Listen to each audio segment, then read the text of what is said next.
All right, so for this session, we have Toni Harmon. She's a documentary filmmaker, author, and course creator. Her mission is to help health professionals better understand the science of the infant microbiome. This is a science that strongly supports vaginal birth, immediate skin-to-skin contact, and exclusive breastfeeding for the optimal training of the infant immune system. Her documentary, Microbirth, has been distributed worldwide. Her books have been translated into multiple languages, and she's created an online school called Microbiome Courses, offering easy to understand CPD approved courses for parents and health professionals. So if you want to find out more, we're going to talk about where you can find out her courses and her film. So let's welcome Toni. Hi, Toni. It's so nice to have you. Thank you so much for inviting me. I'm so excited to be talking about this. I love it. Same here. I'm excited to learn more. So how did you know you wanted to become a documentary filmmaker? Well, actually, I went to film school a long time ago, 30 years ago. And then I started, I worked in TV for a while, and then I moved into making drama. So I made our first feature film. And so when I say we, it's myself and my partner, Alex, who we've been with for 28 years. So we made our first feature film, and we thought we were on our way to Hollywood, and it got picked up by a Hollywood studio, and it got distributed worldwide, and it's great. And then I found out I was pregnant. It's like, okay, great.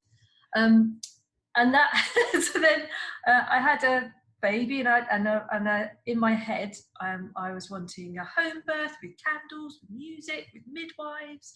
Ended up having an emergency C-section, and in my head I planned to exclusively breastfeed, and then I ended up struggling to breastfeed and needed to top up with formula. So I had all these questions after the birth, and I thought, I'm going to start making films about childbirth, and so that's kind of where it all started, really. So it's kind of going off in one direction, as in I thought I was on my way to Hollywood, and then ended up making documentaries about childbirth. That's incredible. So what got you interested in specifically the infant microbiome?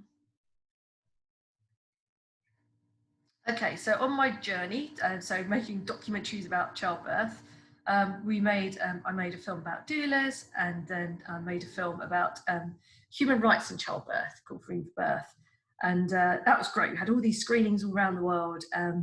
But it was really, I thought, how could anyone argue with human rights in childbirth? I couldn't see the opposite argument.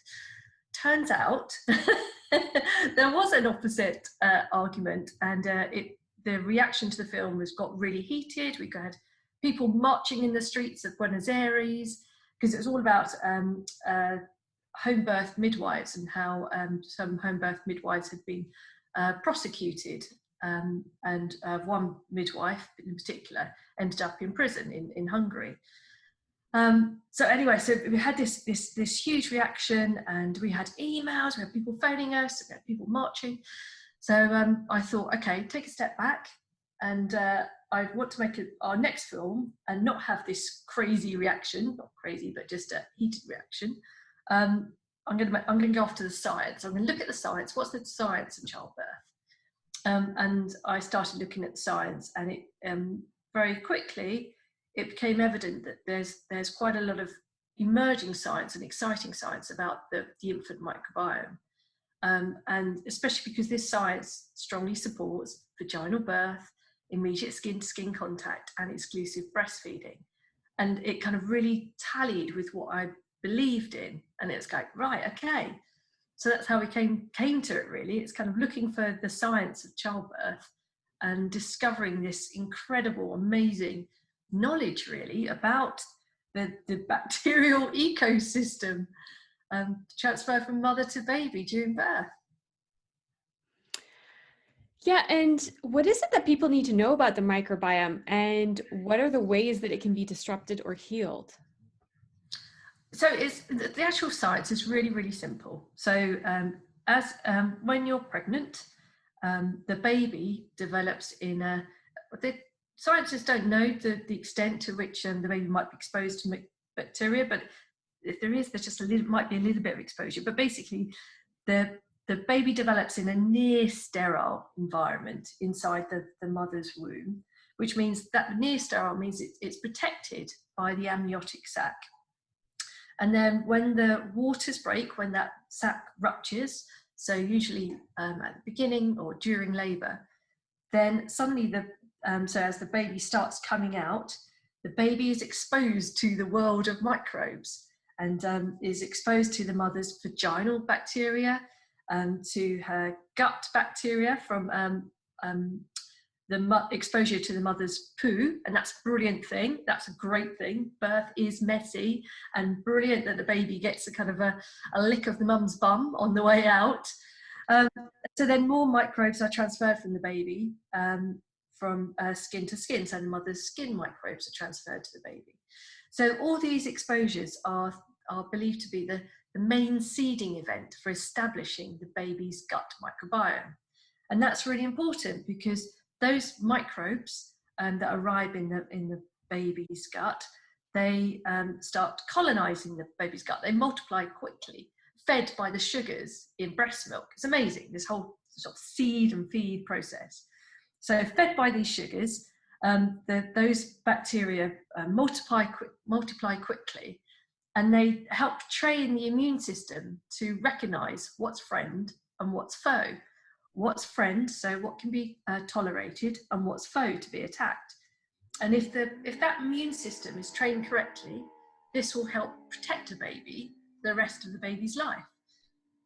But if things alter the sequence of microbes that establish in the baby's gut, this can potentially knock that training out of whack, really. So it doesn't the immune system doesn't get optimal training. It starts to think that things that are friend starts to attack them as foe, or will realize that some foes will think, oh, they're friends.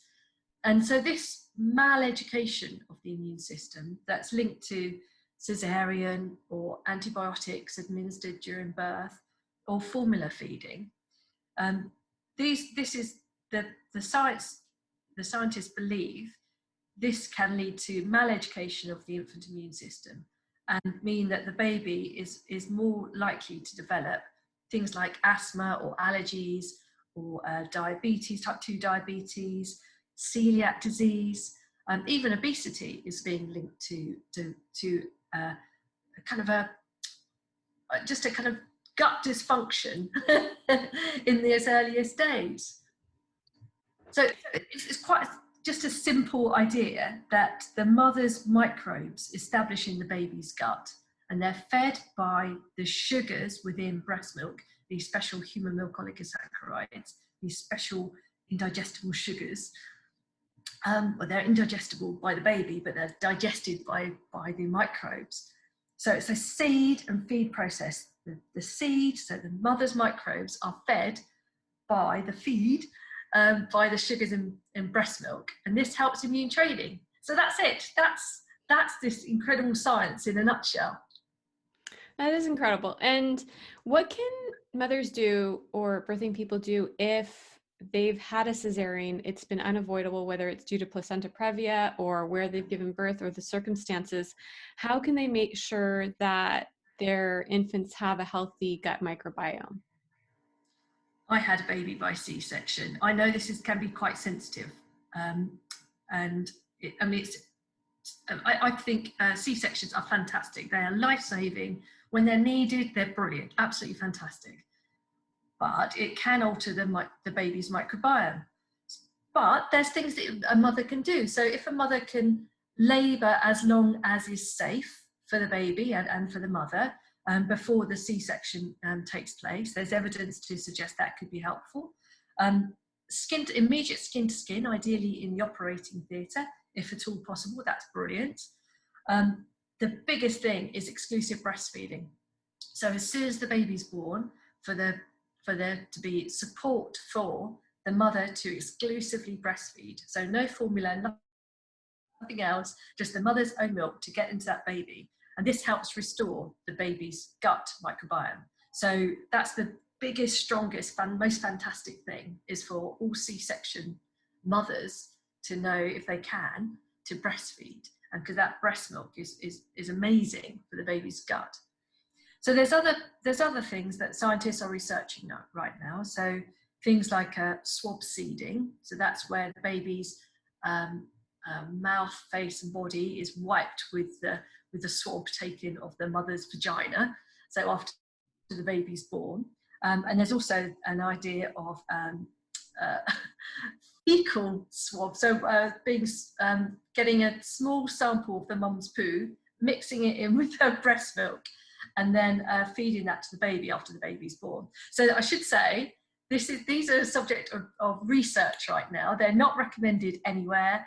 They're not part of any protocols, but it's just this idea of getting the mum's microbes that is being researched right now. And the small studies that have been published, really small studies, show this could really help too. So this could help restore the baby's microbiome.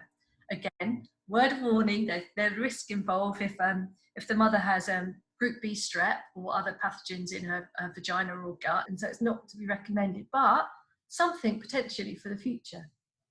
Absolutely. And as we always mention, especially in these types of sessions, is just like always ask your care provider, and stuff that are in research, they're in research right now. Don't try this at home. This is just what the research is. And it's really cool that they're actually doing that there is actually a solution, potentially maybe down the road for, infants who are born via C-section. And I wanted to take a minute to show the trailer for your film, Microbirth. So let's do that. We think we're at the pinnacle of our existence, and yet the reality is we've never been sicker. We have been facing a rising epidemic of plagues, from asthma to obesity to allergic diseases. And it's going to get worse. Tomorrow's generation really is on the edge of the precipice. We're bankrupting ourselves. The cost would reach a staggering $47 trillion US. That's not sustainable. We're hitting the wall right now. Let's say you have 10 diseases that are rising at the same time. Perhaps there's one thing that's fueling them all. Our ancient microbiome, which protected us against many diseases, is degrading. We estimate we have lost about a third of the diversity of our microbes.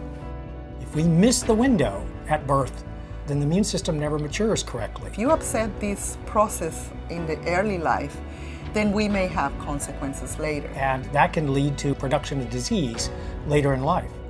I think we're in the midst of the largest experiment in human history. Humanity is heading for a huge health crisis. The worst case scenario is in fact really terrible. We have to alert the public.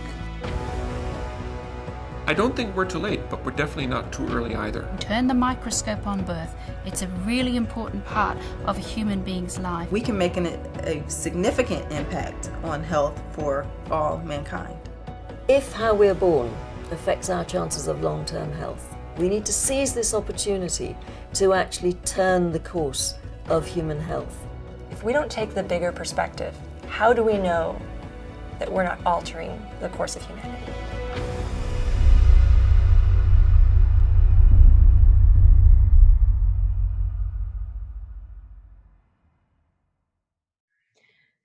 So in your documentary and in the clip we just saw, one of the speakers stated, if how we're born affects our chances of long-term health, we need to seize this opportunity to turn the course of human health. How can we drastically turn the course of human health around for the better? That just sounds, again, very, very, very simple. Breastfeeding. I think breastfeeding and as much support for breastfeeding as possible, for exclusive breastfeeding. I would love to see lactation consultants cloned and breastfeeding professionals cloned. Let's clone them all and let's get loads of funding so that every single mother has a dedicated one-to-one support for to help her exclusively breastfeed. That one thing alone could transform the health of the next generation.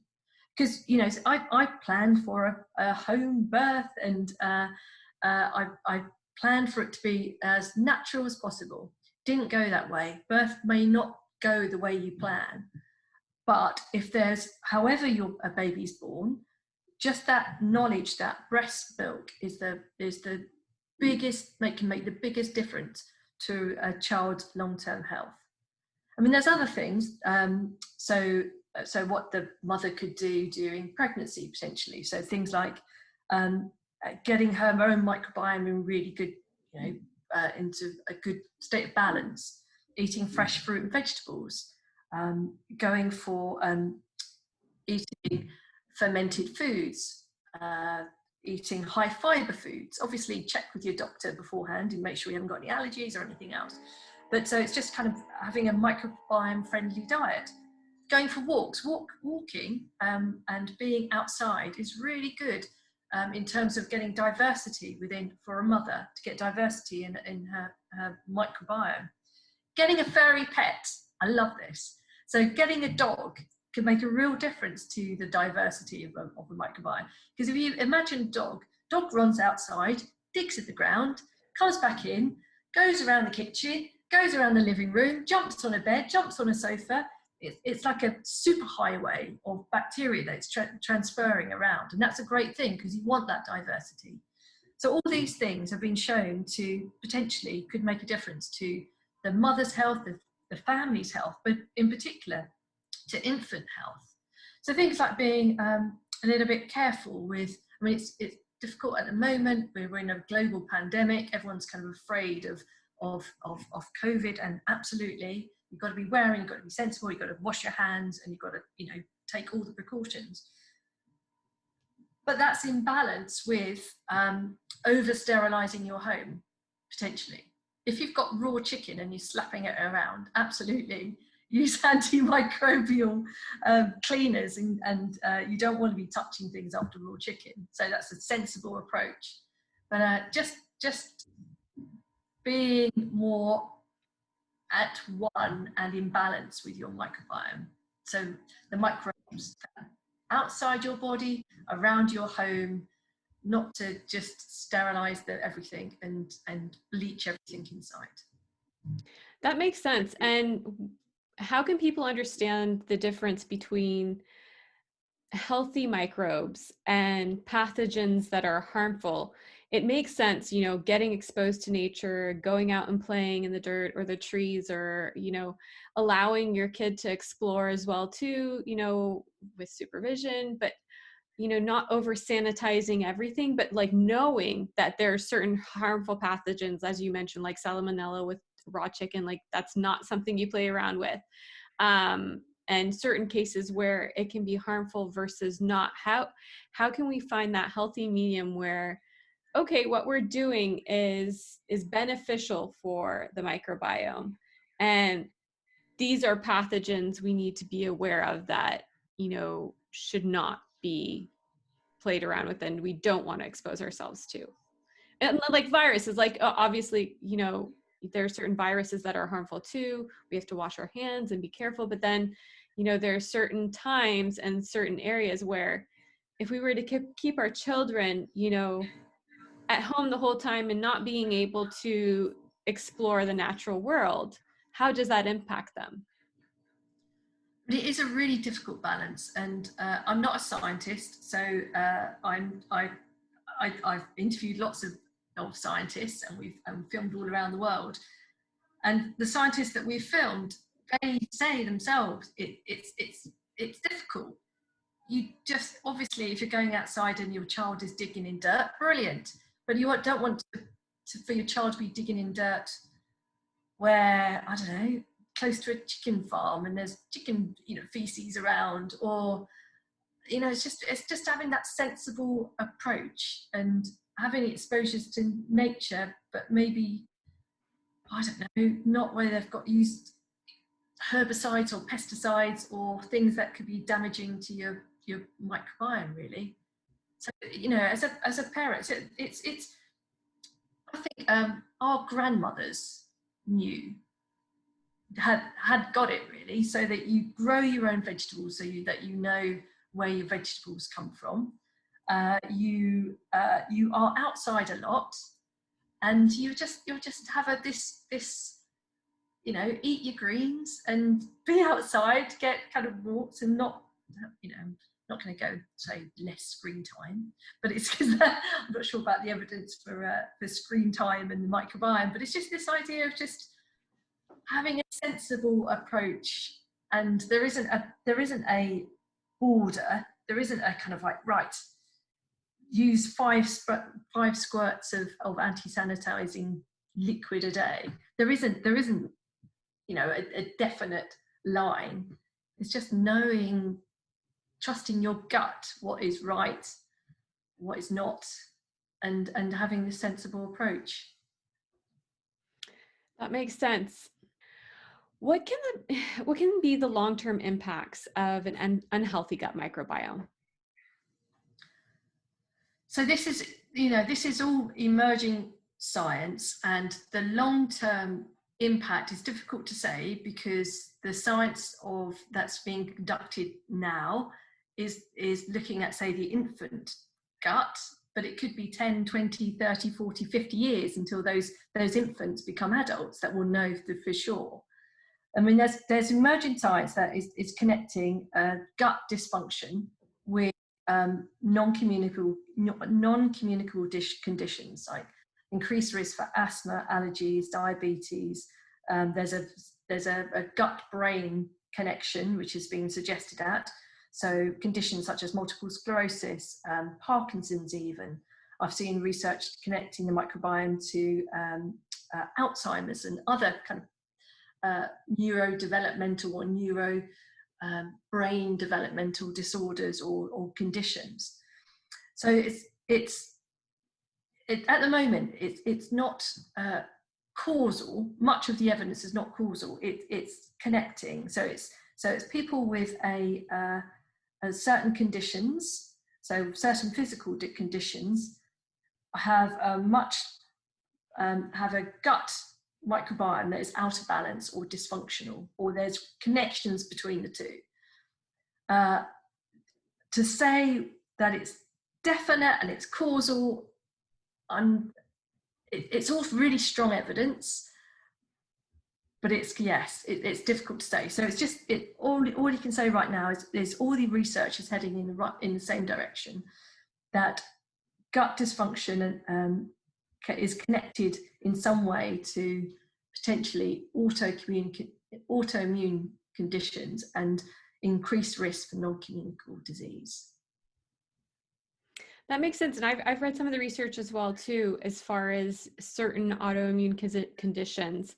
And it's really interesting to see also the link between breastfeeding. There were some studies that were done with groups of people over the long term, seeing how breastfeeding impacted them and how those autoimmune diseases impacted them less or were less in the group that had been breastfed. But I think, yeah, it's great that there's more research being done, so we have more data to be able to present, to the public and be like, these are the reasons why you should, establish a healthy gut microbiome and, really work on that for sure. How did you come to the decision to create courses on the microbiome, and are they available for all or just for health professionals? We were asked to create courses.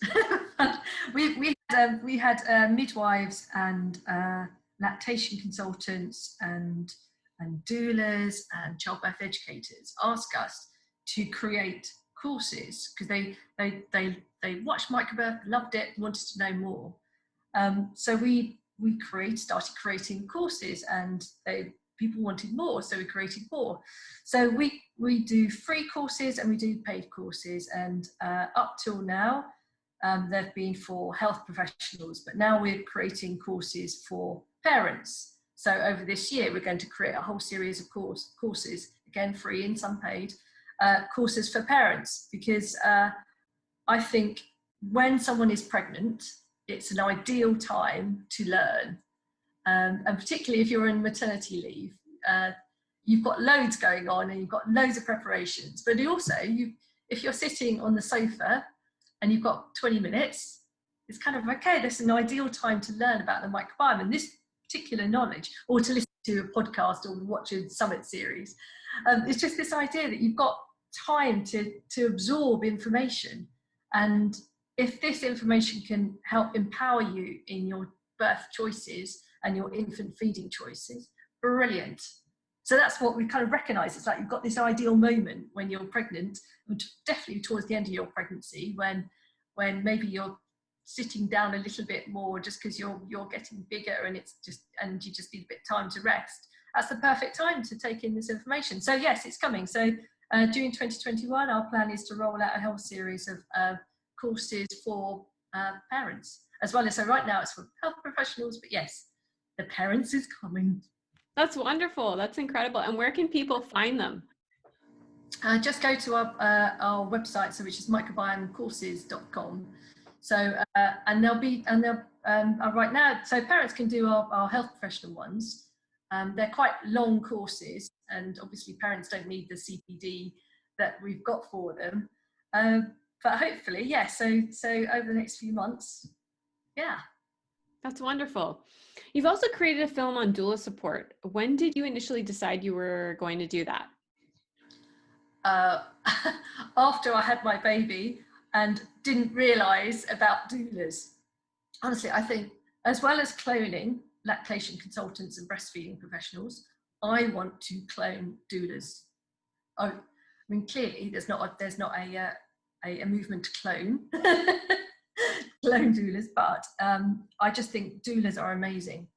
That just this idea that they have this knowledge and desire to help people, not doing like medical procedures, but just to be there and support someone who's pregnant, and to help their journey during pregnancy and birth and the postpartum period and early infancy. I wish I had a doula, and I wish I'd known about them.